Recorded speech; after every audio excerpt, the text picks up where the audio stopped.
Be above freezing, but we'll be down at 35 degrees. Tomorrow's going to be another sunny day, and we'll get up to a high temperature of 56 degrees. This has been your weather forecast from the WSIC Weather Center. Be a part of the conversation. We can't fix America's debt by starving its people. Have your say. One shooting after another, and we're doing nothing to solve it? This is WSIC News Talk Now.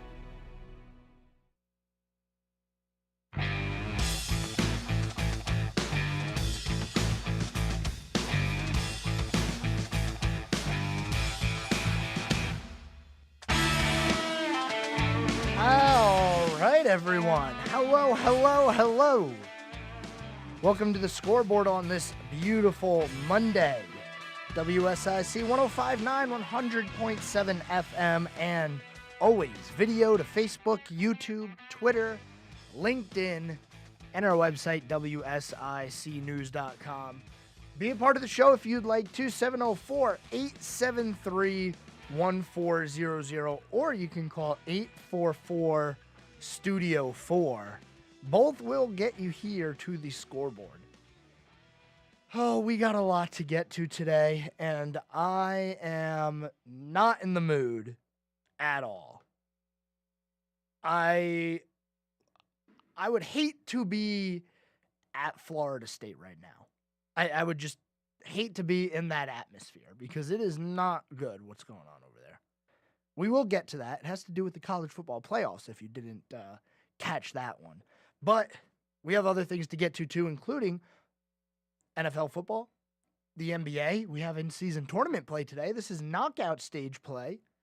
And as we always do to start every show, high school sports, they are in full swing.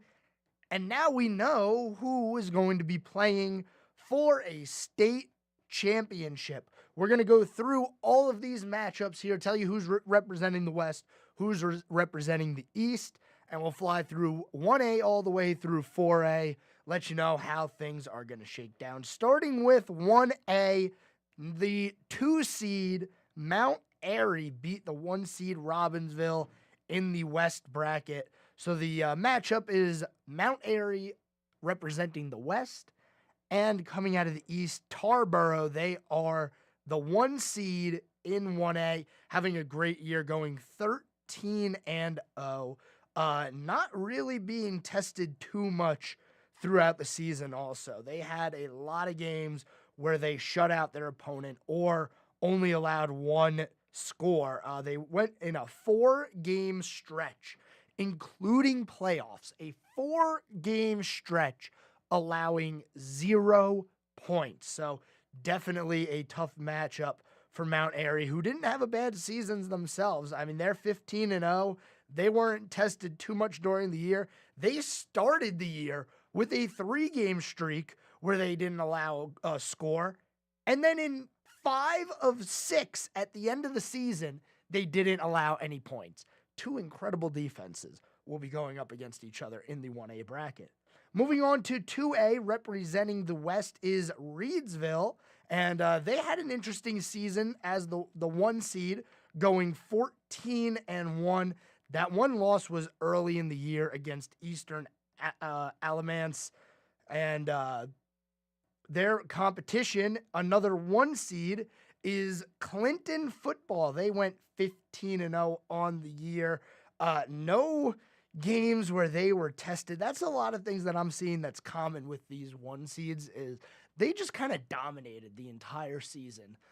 Aside from a few exceptions, like as we were talking about with Reedsville, how they did end up losing a game on the year, but they are the 1-seed in 2A.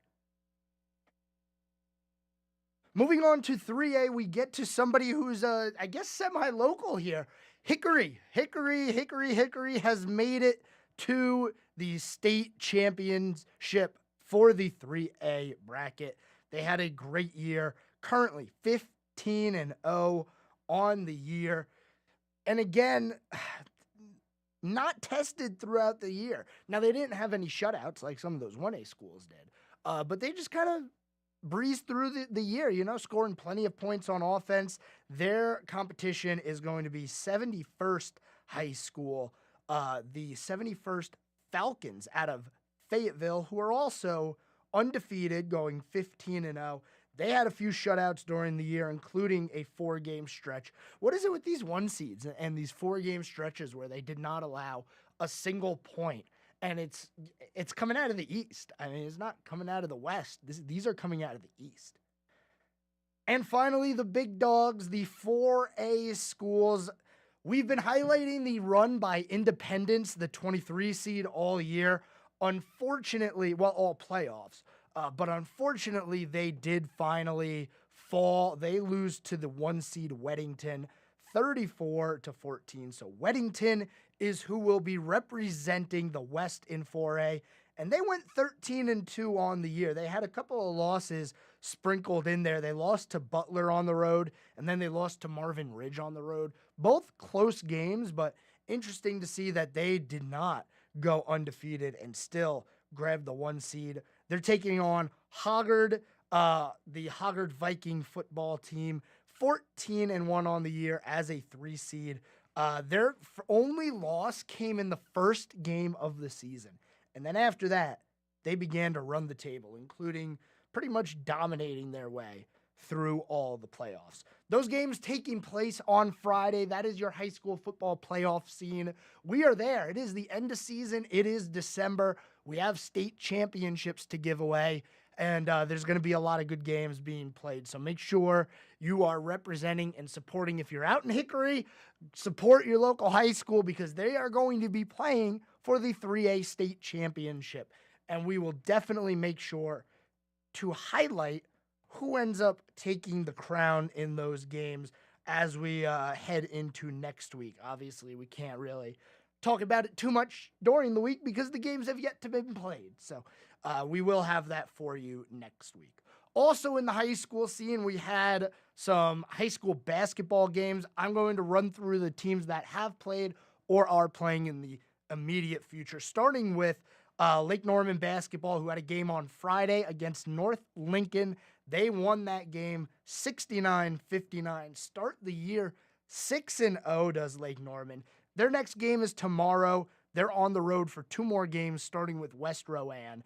And that, like I said, that game tomorrow at 7:30.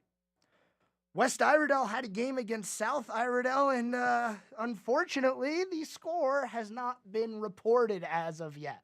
So I wish I could tell you who won, but it hasn't been reported. So unfortunately, we got to move on. But West Iredell playing tomorrow. They are at home against Elkin. Well, the game against South Iredell wasn't reported, but South Iredell also has a game coming up. They play today. They're on the road against Stuart W. Kramer. And last but definitely not least, we have North Iredell. They played on Friday, and they have a game coming up tomorrow. They dropped their game on Friday to fall to 1-3 on the year. Lost to East Surrey 80-56. And tomorrow, they are at home yet again, part of this 2-game homestand against Pine Lake Prep. That game starting at 7:30. And that is your wrap-up of the high school scene. State championships to give out in football this weekend. Stay tuned to the show. We got NFL to talk about, specifically the Carolina Panthers, because there was something that happened to them over the weekend that we just have to acknowledge. Don't go anywhere. You're listening to The Scoreboard here on WSIC. We're back after this.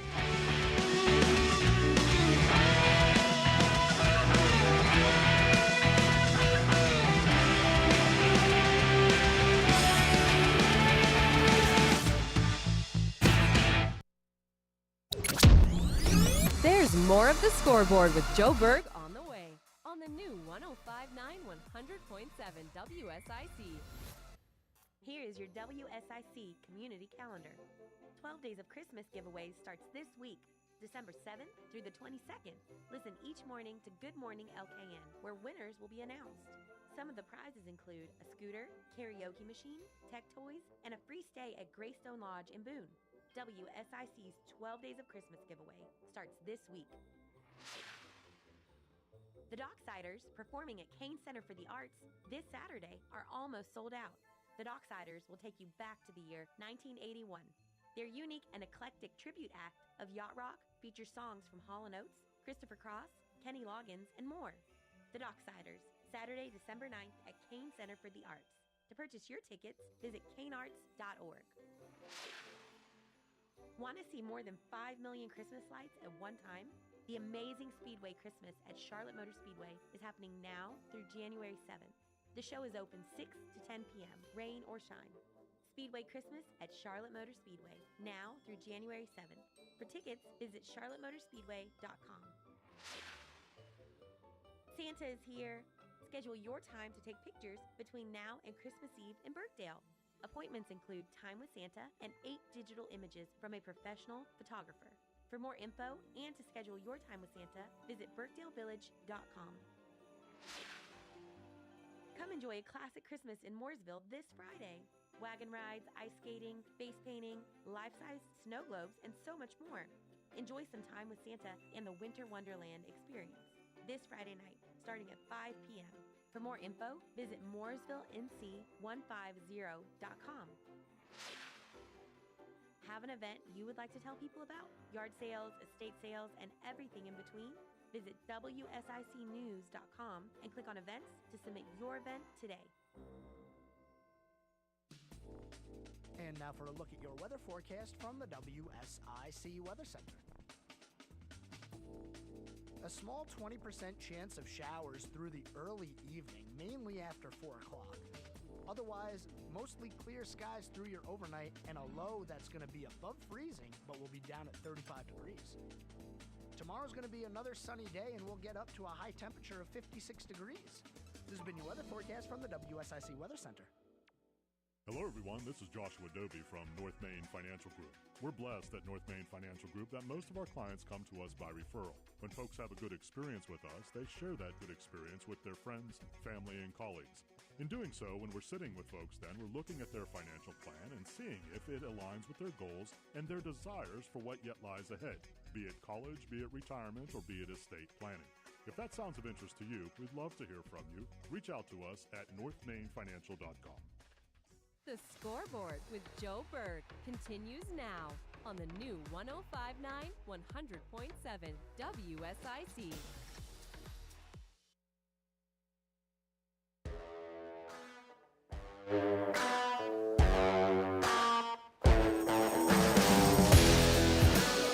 All right, we are back at it here. Segment number 2 on the Scoreboard.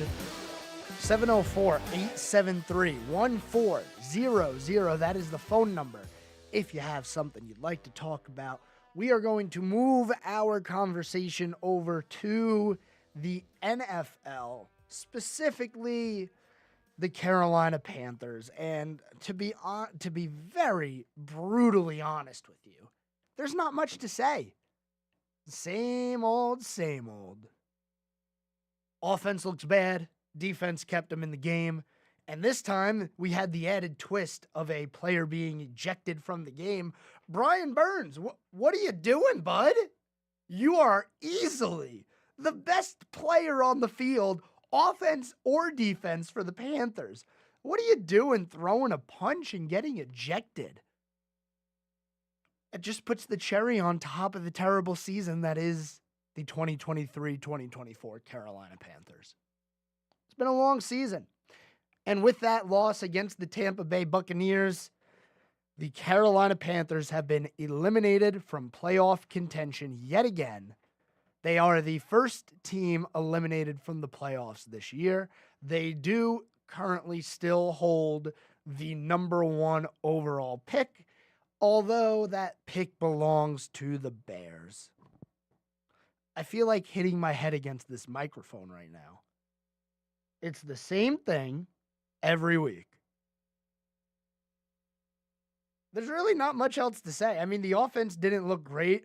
Bryce Young, 15 of 31, 178 yards and an interception. The running game looked good. Chuba Hubbard, 104 yards, 2 touchdowns, and we had a 2-point conversion. You know, I'm trying to find the positives here. Hey, Jonathan Mingo had a good game. He had the most catches on the team. That's like the first time it hasn't been Adam Thielen all year. You know, it took the league, 13 games to figure out that Thielen was the only receiver they had. And I'm sorry, but the statistics on the Carolina Panthers this year for their receiving core has been absolutely terrible. After yesterday's game, they have now jumped into two receivers that have now passed the 300-yard mark. Mingo and Chark. Adam Thielen, we knew he was already way ahead of them. But going into this game, the Panthers had one player with more than 300 receiving yards.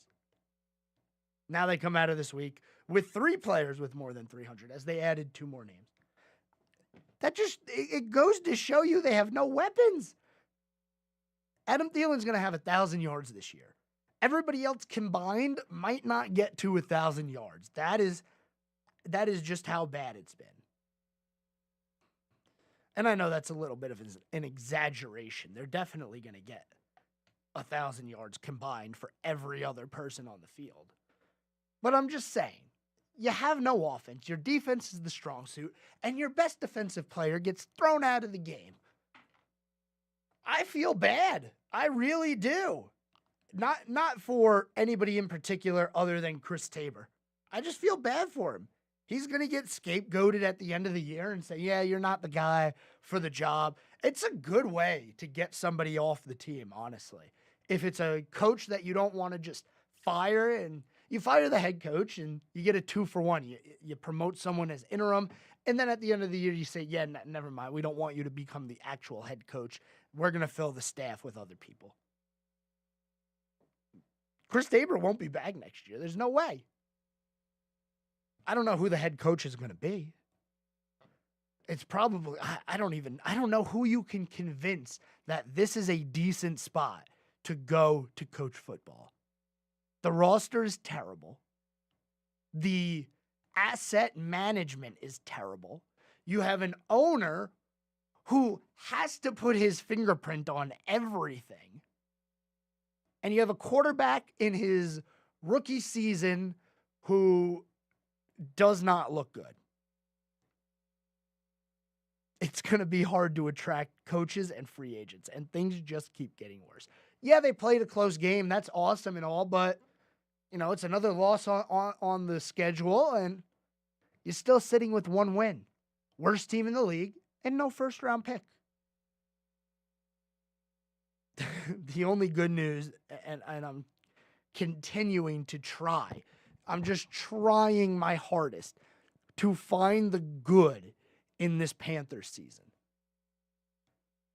There's only one way to go from here, and that's up. That's about the only, well, you know, it'd be really hard to get worse than this, but if they went winless next year, that would be, man, half the town would be depressed. North Carolina just wouldn't be a fun place to be. Let's hope that doesn't happen. But there's only one way to go down, but there's plenty of ways to go up from here. So we'll see what happens as we get into next year. Hey, they'll have the number 1 pick of the second round. That's cool. You know, that's kind of a first-round pick. You know, the talent level is still good there. The only thing is you don't get the benefit of being able to add the 5th year to the rookie because that's only something that you do for first-round picks. But, hey, you know, if they keep losing, they'll have the number 33 pick in the draft. Pick 1 of day number 2. I'm trying. And I still think that they need to get rid of, well, they really can't do it now. They can't trade Brian Burns since his contract ends this year. And I wouldn't want to re-sign. I don't care how much money you give me. You can't. If you think this is a good situation, I want to know. I feel like I'm not the only one in this boat, but if there's somebody else in the other boat where you're like, no, we are in good shape, you know, the offense will come together, the coaching staff will come together. I want to know your thought process. 704-873-1400. Call me up, let me know, because this has just been bad. It was kind of a weird NFL week, too. It wasn't like we had a whole bunch of great games. We had a lot of blowouts, and we had a lot of ugly football, starting with, I hope nobody turned on the Patriots and Chargers game. Oh, my goodness. Talk about blatantly tanking for a pick. The Chargers scored 6 points and won. The final score was 6-0. I think Belichick's trying to get him a number 1 or number 2 overall pick. Why not? If he's not going to leave the Patriots, you might as well go get somebody. But here's the thing. We're going to have the same problem in New England as they're having here in Carolina. Where are the weapons in New England? Do they have any weapons? Not really. I don't understand the mindset of coaches and GMs sometimes. Other games around the league, the Lions beat the Saints to go to 9-3 on the year. And, I'll tell you what. The NFC South, I don't know how it can get worse, but it keeps getting worse. When you look at the standings on the year, the Falcons are 6-6. Congratulations. They're 500. But they beat the Jets 13-8. I want to hit my head on this microphone. That is some bad football being played. It feels like there's been a lot of bad football played this year. I know the Sunday night game did not really live up to its potential, specifically because of and I'm just going to talk about the last drive of this game, because I've highlighted it a few times during the year, the officiating in the NFL. This season specifically seems exceptionally bad.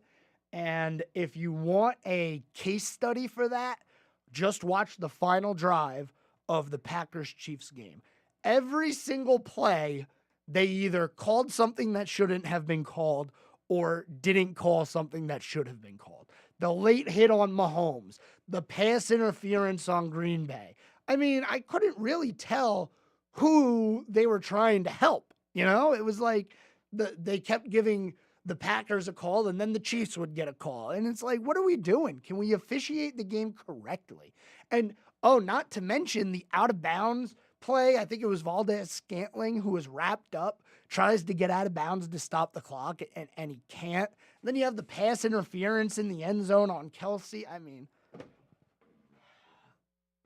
it was a bad drive. And it started with the kickoff and the offsides on the kickoff, and it just got worse from there.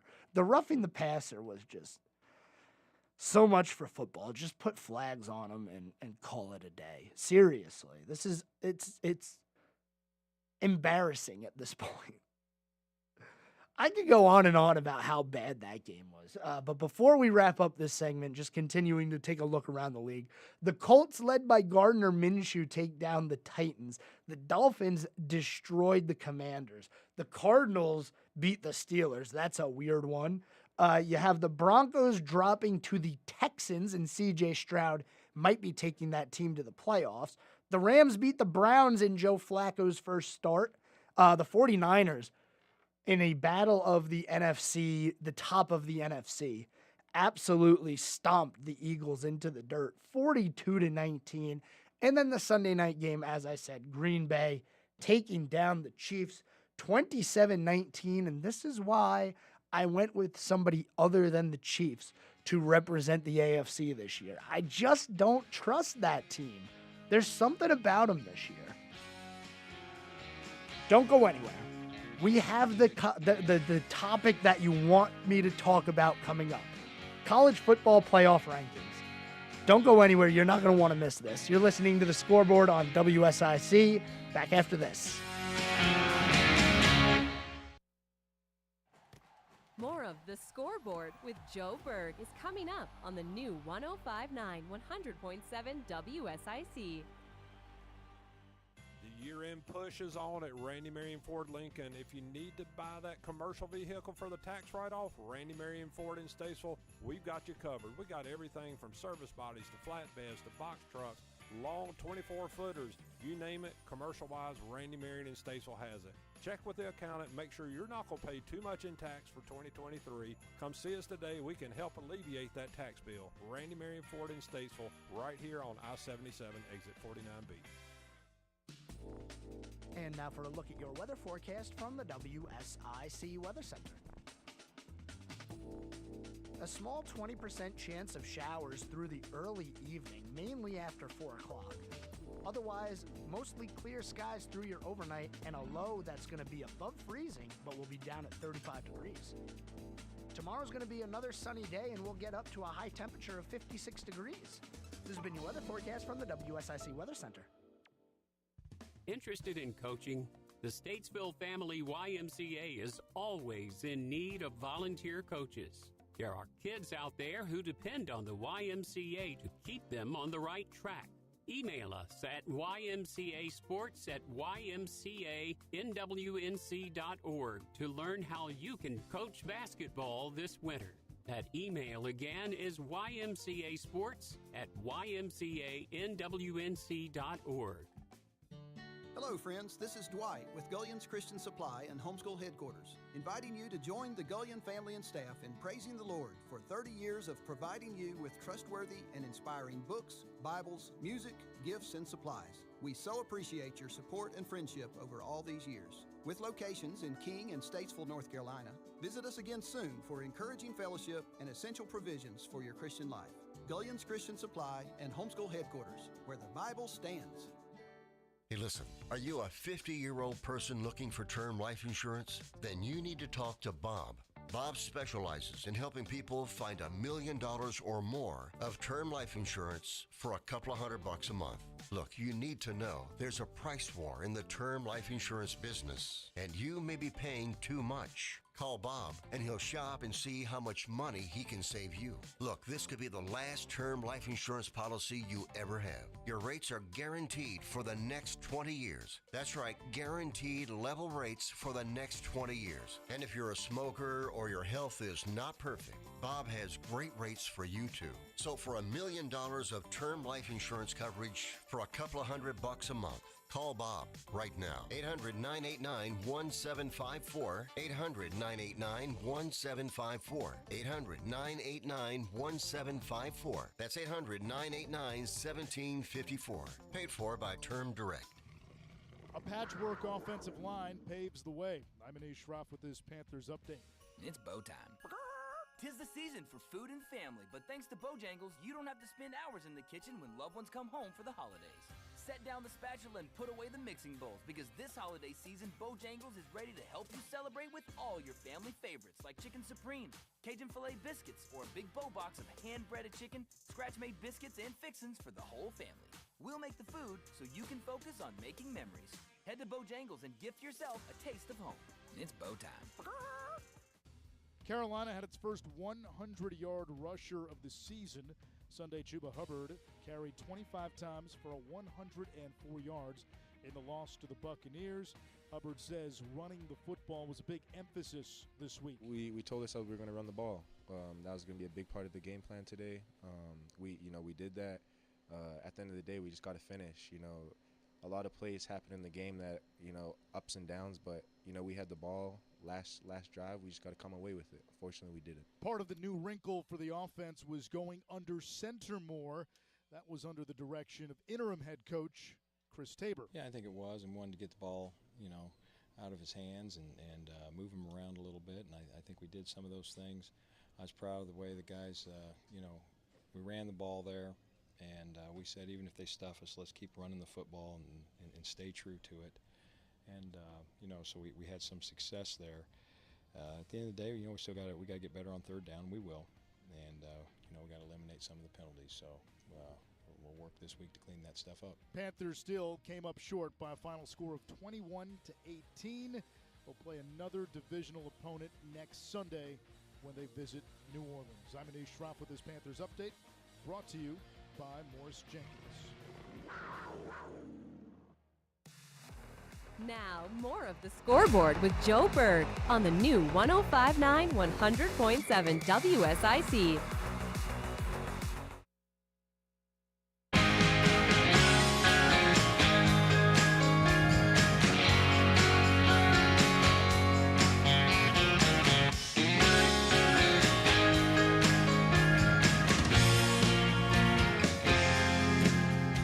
All right, everyone. Welcome back. Welcome back. We are in the second half of the Scoreboard here on WSIC 105.9, 100.7 FM, and always streaming video live to Facebook, YouTube, Twitter, LinkedIn, WSICnews.com.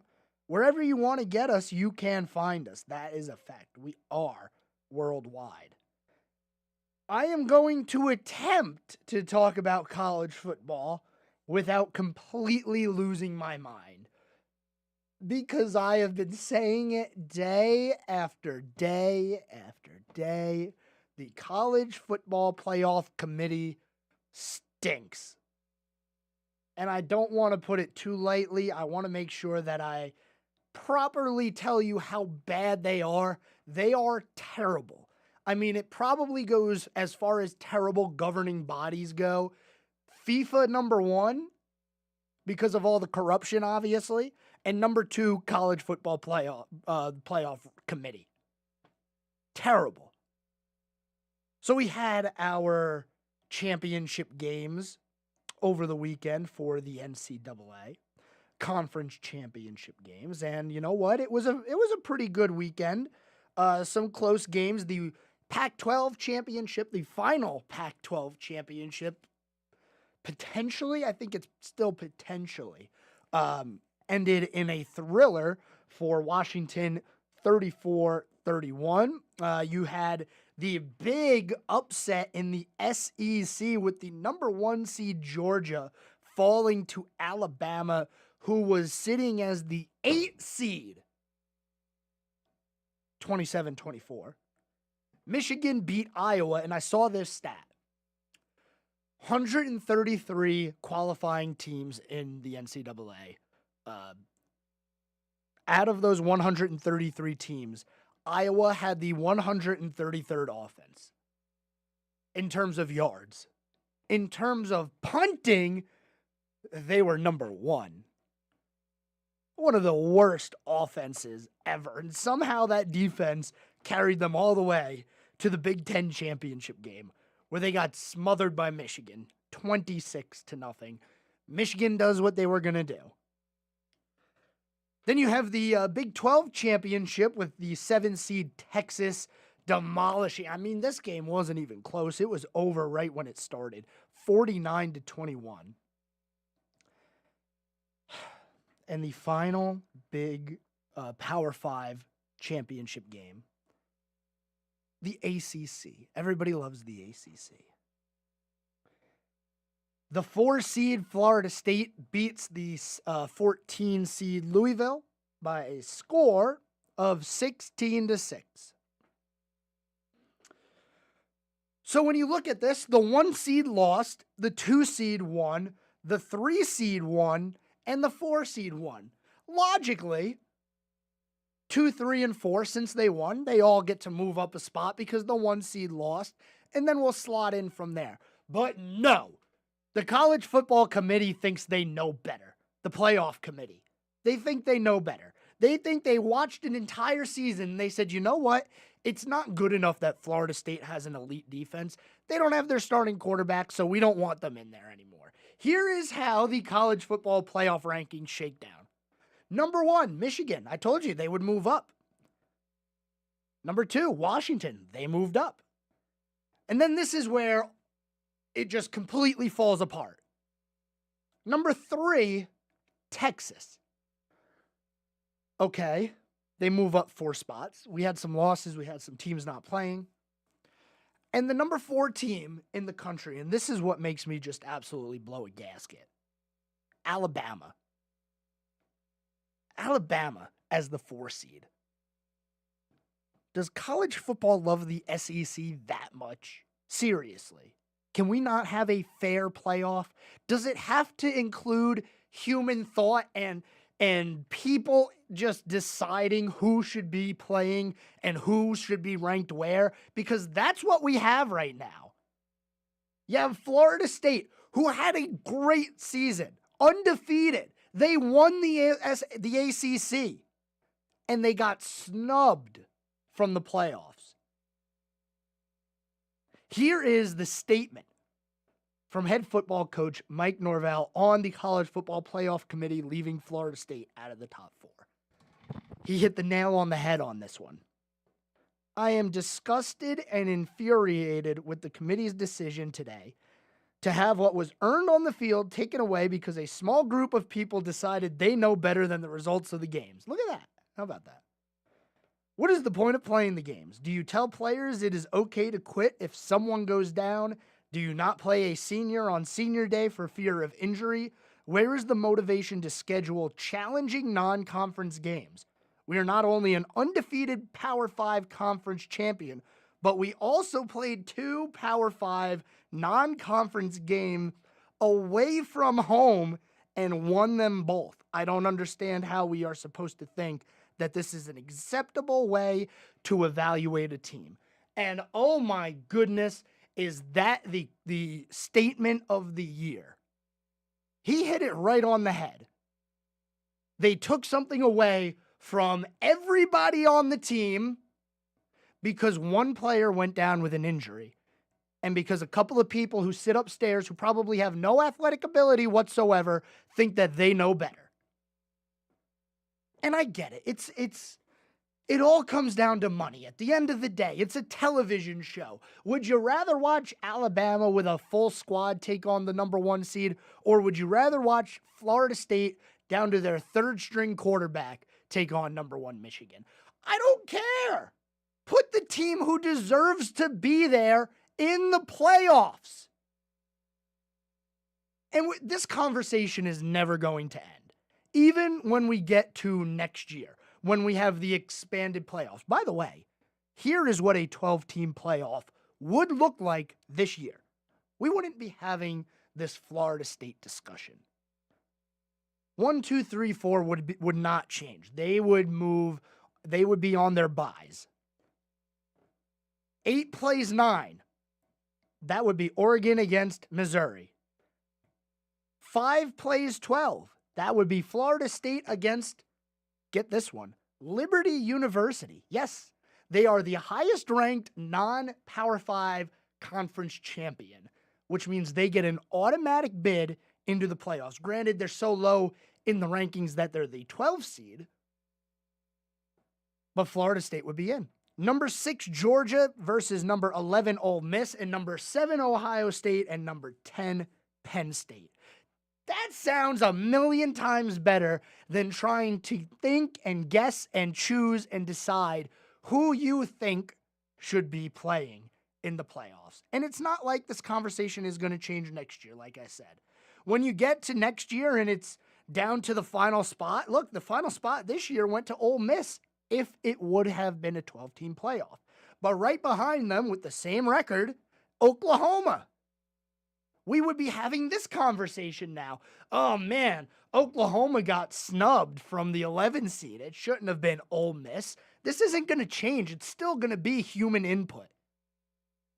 We're getting there. We're slowly moving away from the big heads who think they know better, deciding who should play for a championship. We don't even have this in high school sports. It's a bracket. Plenty of teams. It's a playoff. I'm going to lose my mind thinking about this. I feel terrible for the seniors on Florida State. They went undefeated in their final year in a Power 5 conference and did not make the playoffs. They need to take a good hard look in the mirror after this one. They upset a majority of the country, in my opinion. We're coming up on our break. We gotta sign off. One more segment to go when we come back. You're listening to The Scoreboard here on WSIC. Be back after this. More of The Scoreboard with Joe Berg is coming up on the new 105.9 100.7 WSIC. Here is your WSIC community calendar. 12 Days of Christmas giveaways starts this week, December 7th through the 22nd. Listen each morning to Good Morning LKN, where winners will be announced. Some of the prizes include a scooter, karaoke machine, tech toys, and a free stay at Greystone Lodge in Boone. WSIC's 12 Days of Christmas giveaway starts this week. The Docksiders, performing at Kane Center for the Arts this Saturday, are almost sold out. The Docksiders will take you back to the year 1981. Their unique and eclectic tribute act of yacht rock features songs from Hall & Oates, Christopher Cross, Kenny Loggins, and more. The Docksiders, Saturday, December 9th at Kane Center for the Arts. To purchase your tickets, visit kanearts.org. Want to see more than 5 million Christmas lights at one time? The Amazing Speedway Christmas at Charlotte Motor Speedway is happening now through January 7th. The show is open 6 to 10 p.m., rain or shine. Speedway Christmas at Charlotte Motor Speedway, now through January 7th. For tickets, visit charlottemotorspeedway.com. Santa is here. Schedule your time to take pictures between now and Christmas Eve in Birkdale. Appointments include time with Santa and 8 digital images from a professional photographer. For more info and to schedule your time with Santa, visit birkdalevillage.com. Come enjoy a classic Christmas in Mooresville this Friday. Wagon rides, ice skating, face painting, life-size snow globes, and so much more. Enjoy some time with Santa and the Winter Wonderland experience this Friday night, starting at 5 p.m. For more info, visit mooresvillenc150.com. Have an event you would like to tell people about? Yard sales, estate sales, and everything in between? Visit WSICnews.com and click on events to submit your event today. And now for a look at your weather forecast from the WSIC Weather Center. A small 20% chance of showers through the early evening, mainly after 4 o'clock. Otherwise, mostly clear skies through your overnight and a low that's going to be above freezing, but will be down at 35 degrees. Tomorrow's going to be another sunny day and we'll get up to a high temperature of 56 degrees. This has been your weather forecast from the WSIC Weather Center. Looking for a great way to say thank you to your employees, connect with your customers, or send a holiday gift? Black Powder Coffee can customize a coffee and tea basket or box for you. And don't miss out on Black Powder Coffee's Holiday Blend. A smooth flavor profile with a bright beginning, buttery caramel, and baked chocolate finish. Black Powder Coffee, 261 Rolling Hill Road, or online at blackpowdercoffee.com. The Scoreboard with Joe Berg continues now on the new 105.9 100.7 WSIC.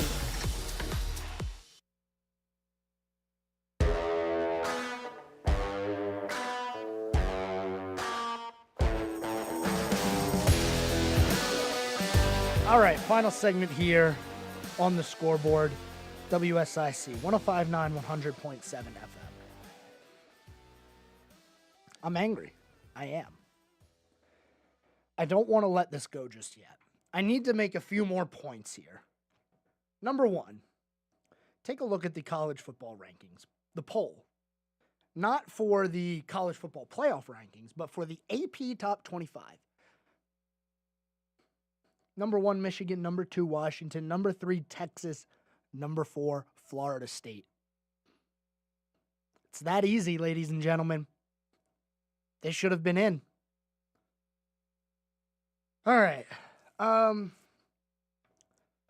So I looked at these schedules also, and I just want to say Alabama with their few layups that they scheduled on the year, like Middle Tennessee, South Florida, Chattanooga. Florida State had a much tougher schedule. Southern Miss really being the only one that isn't in a Power 5. And North Alabama. I don't get it. And now I'm sad for all of those players who miss out. 13-0. Can't do anything more. You literally cannot do anything better than what they did this season. And they got snubbed. It's terrible. I only wonder if it was a 12-team playoff this year and we knew that no matter what happened, Florida State was going to make it either as one of the top 4 getting a bye or as one of the other remaining teams. I wonder if then the committee would have said, okay, we'll leave Florida State at 4. Alabama, you're not getting a bye. You lost to Texas. You have a loss on the year. I mean, it should really be, if you're undefeated, you're 1-2-3, or however you want to do it. It really, in all honesty, should be Michigan, Washington, Florida State, Texas. That's the way it should have been. But one day, the heads that be will gain some common sense, or at least the slightest sense of common sense, and they will realize that what they are doing is, and there's no better word for it, idiotic. That's all it is. All right, real quick, we're going to touch on the MLB offseason. It is being reported that Shohei Ohtani already has multiple offers of multiple years, over $500 million total. We're in winter meetings. Winter meetings are right here now. They're taking place in Nashville. And that is when Ohtani is expected to sign. There's a chance that he doesn't, and it extends a little bit farther, but we are officially on Shohei Ohtani watch. It could happen at any moment, and I'm hearing a lot of teams, the Dodgers, I've heard the Blue Jays, the Rays, I've heard the Braves are in there, the Yankees, the Red Sox, basically everybody in the league. And honestly, if you're a GM, you make the call to the agent just out of due diligence. I mean, it would be negligent not to do it. So that's where we are in baseball, and I think we're getting close. NBA action tonight. We have in-season tournament knockout stage play. Here is what we got. So we have an Eastern Conference game, and by the way, these are the only games on tonight. Is this in-season tournament? First game is the 2-seed Indiana Pacers taking on the 3-seed Boston Celtics in the East. That game at 7:30. And then at 10 o'clock, Sacramento, the Kings are the 2-seed, taking on, and this is their record in the regular season so far, taking on the 11-10 3-seed New Orleans Pelicans. All right. How about it? Hear from the Pelicans, the once former Charlotte Hornets who moved, and now we have the Charlotte Hornets again.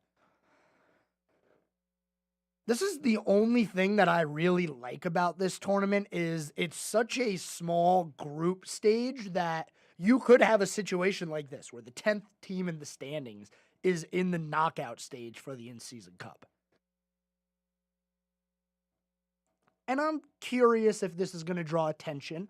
I know I will be checking in just to see. I want to see what the intensity is on the court. I'm curious if the players are actually going to consider this a legitimate tournament. Are they going to play like it's a playoff game? Or is it going to be more like regular season basketball where the flow of the game is basically throw up a three-pointer and pray? And I urge everybody to take a look at it because it's new, and we want to see how it does. Maybe it draws our interest back into the NBA. Highly unlikely. There's a lot of things that need to happen to the NBA to get their ratings back. Most importantly, change the way the game is played. Look, baseball changed the way the game is played. Pitch clock, limiting pickoffs, and guess what? Ratings went up. Better than it has been in the past, 5 years it was? So you got to credit the NBA for trying something. But I do think that it is going to take a full revamp of the way the game's played. You can only go one of two extremes, in my opinion.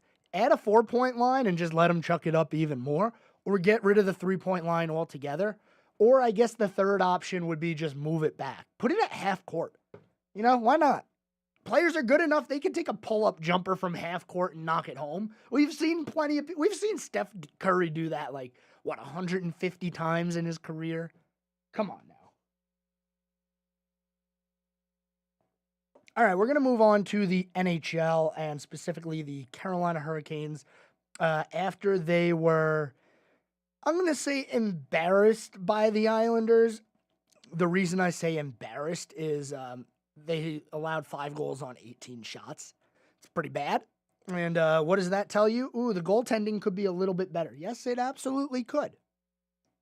But we did have a game on Saturday, and Carolina got back to their winning ways knocking down the Buffalo Sabres by a score of 6-2, keeping them firmly in second in the Metro. Here is the standings currently in the Metro. You have the New York Rangers as one of the class of the NHL right now with 37 points. 8 points behind that,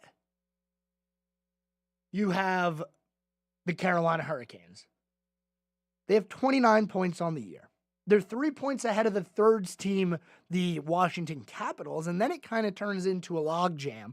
You have the Capitals, the Islanders, and the Flyers all sitting with 26 points. The Penguins have 24. The Devils, who had a really good run last year, it's surprising to see them low in the standings here, with a winning record, might I add, at 23 points. And then a little bit farther behind, 9 points behind the Hurricanes, are the Columbus Blue Jackets. Now, we're more than a quarter of the way through the year, and I've told you, or at least I did tell you in the past, that 80% of the teams that are in the playoffs at the Thanksgiving break end up making the playoffs.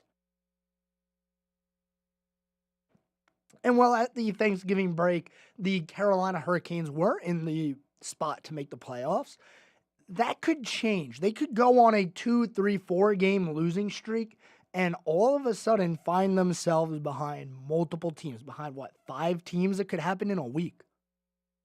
They have to keep winning.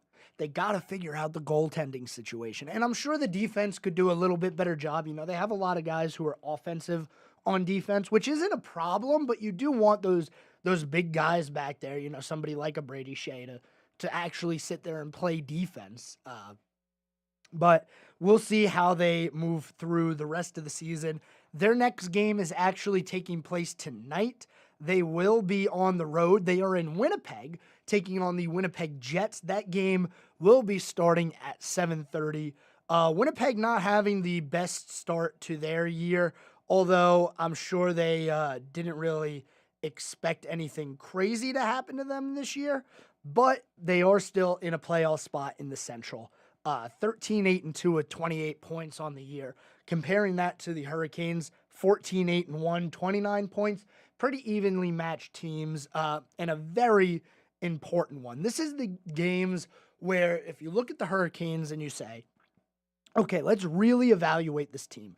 Think about it like football for a second. Now, the game's not like football, but when we talk about somebody like the Cowboys, they only beat up on the teams that are bad. They don't beat the teams that are good.